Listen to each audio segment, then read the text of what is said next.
বর্তমানে আমরা সামনে একটা নির্বাচনের জন্য আমরা অপেক্ষা করছি, জাতি অপেক্ষা করছে।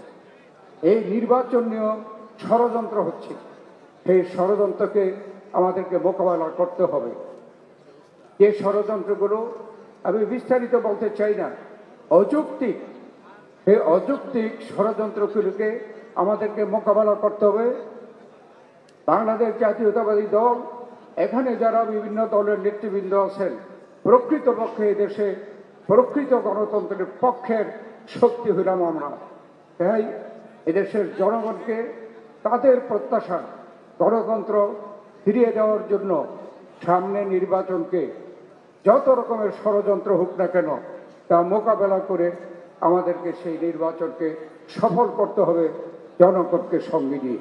জনগণ আমাদের সাথে আছে, যেই বলুক না কেন জনগণ আমাদের সাথে আছে।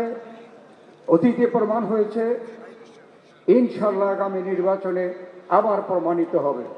তাই আজকে আমাদেরকে এই দিনে আমাদেরকে সকলকে ঐক্যবদ্ধ হতে হবে। জনগণ যদি ঐক্যবদ্ধ থাকে, আমরা সকলে যদি ঐক্যবদ্ধ থাকি, ইনশাল্লাহ কোনো ষড়যন্ত্র এই আমাদের এই অগ্রযাত্রাকে মোকাবেলা কোনো রকমের বাধা সৃষ্টি করতে পারবে না। ইনশাল্লাহ সকল কিছু মোকাবেলা করে আমরা আমাদের কাঙ্ক্ষিত নির্বাচন এদেশে আদায় করব।